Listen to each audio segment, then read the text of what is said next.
Right, it's been a while since I last did a video, and this thing came onto the market and I thought it was worth a closer look, so going to do a quick unboxing and probably won't do a build on it. I think it's going to be fairly straightforward. We'll do a separate flight video as well, so let's get straight into it. Nice little mini What For by Chris Voss. So, opening her up. Okay, what have we got in here then? We've got some nice stickers and a colour manual. A cowl. Looks like it's a plastic one. Okay, so yeah, it's an ABS plastic cowl. Nothing to really write home about. Guess it'll do the job. Fuselage. God, it's well packaged.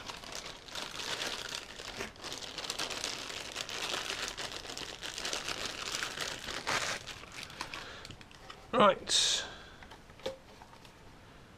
So they've got some captive nuts in there on the firewall. Not seeing any built-in side thrust.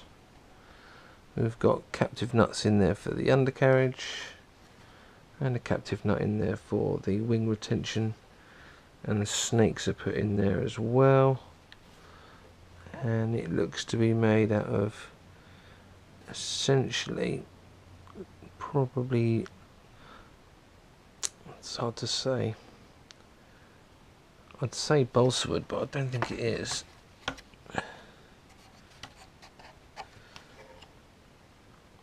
think it's going to be some sort of light ply and balsa mix. It's, obviously all laser cut, but it's nicely covered.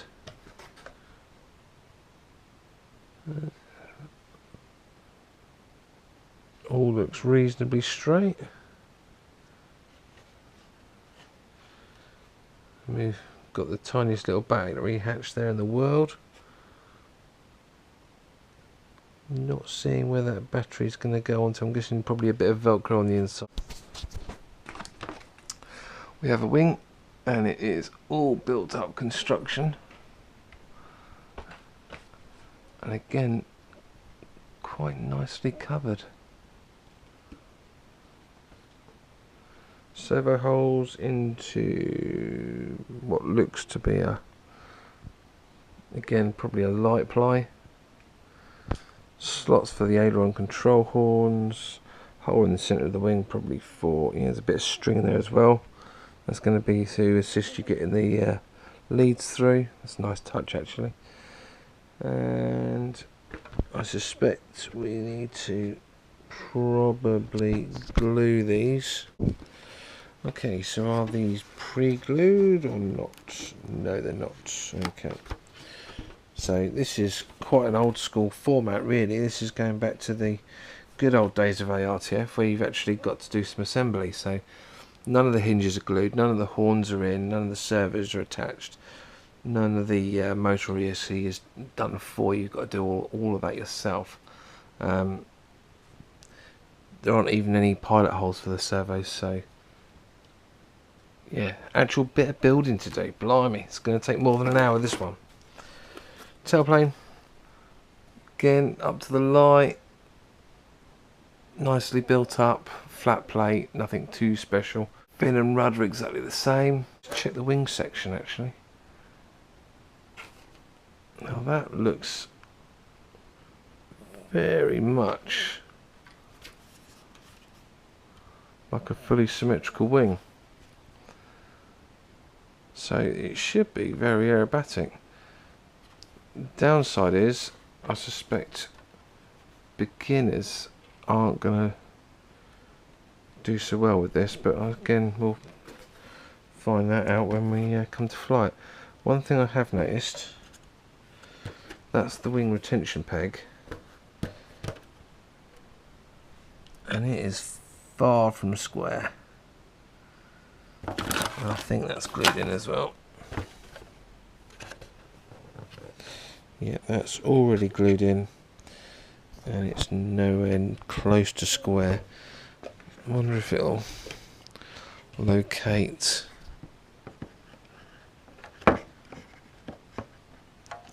Let's,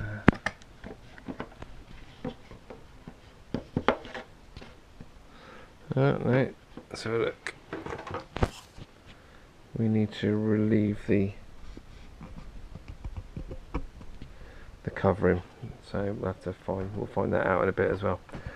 Other things in the box: a couple of snakes with just an L bend on one end.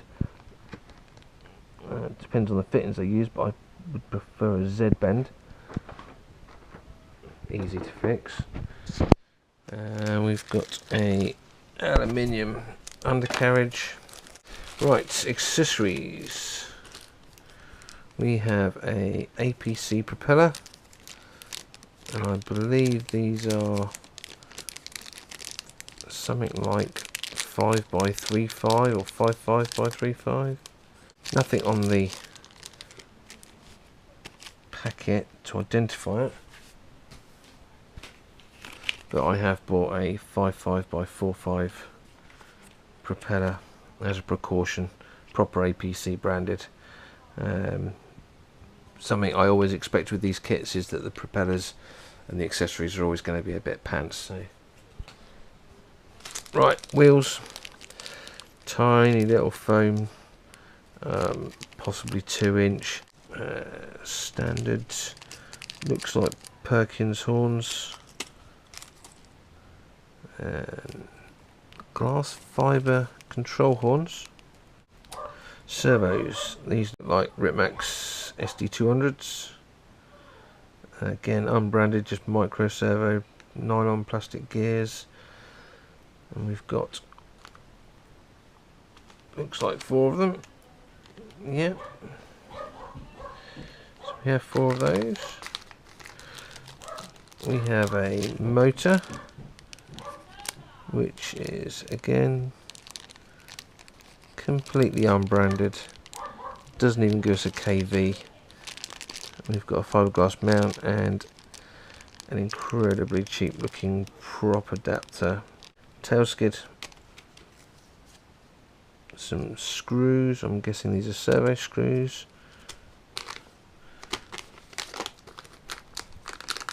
And we've got an ESC here in a crazy foil power pack.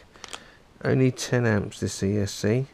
Yeah, Ripmax 10 amp brushless ESC. No instructions for it. No battery connector on it. And what looks to be probably 1mm bullet connectors. So straight away, why is there no battery connection on this? That would help everyone out. Now I've got to find a JST or a XT30 to stick on this. Slightly annoying.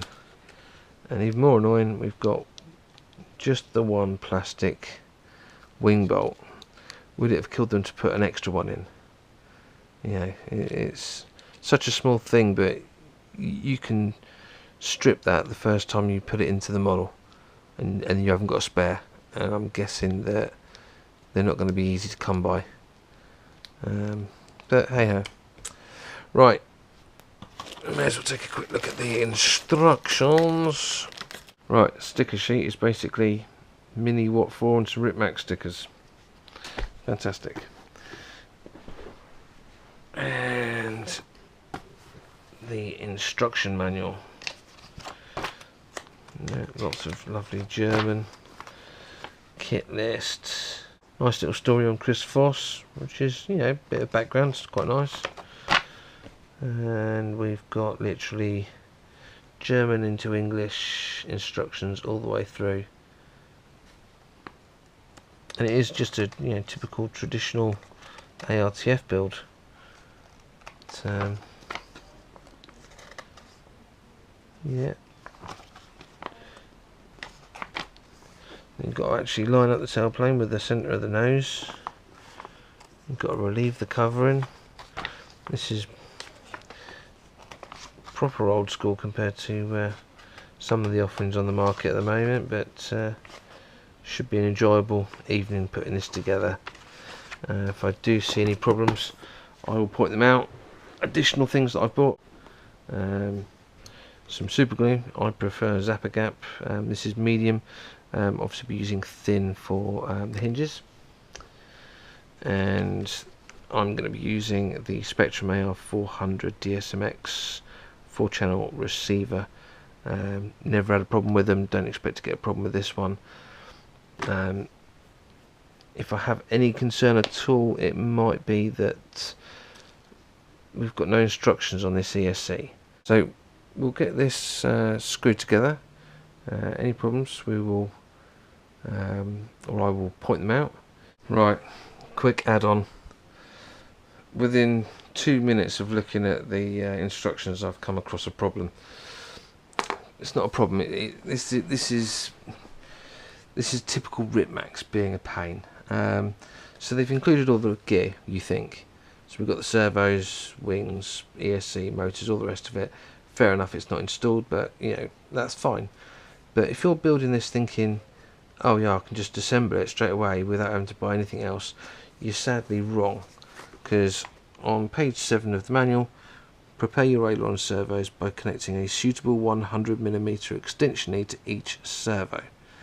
Well, why is that not included? You know, now I've got to wait for another day or so for some 100mm extension leads to arrive. Don't know if I actually need any of the fuselage, I suspect not, but I mean that's really poor.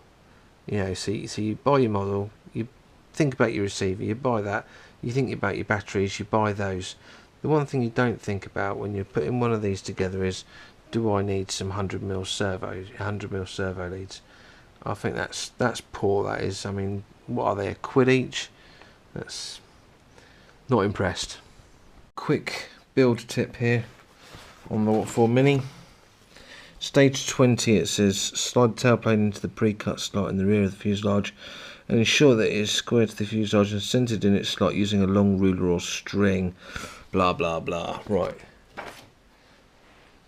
There's a string that you get with the kit that you use to pull the servo leads through the wing, so that the leads come out the centre of the wing. Keep that string to one side, and what I've done here, this tape, it's actually a bit of masking tape from where the model's got its hinges. I've still got one on the elevator there, so I've just used that bit of tape, and I've taped the string to the centre of the bulkhead there.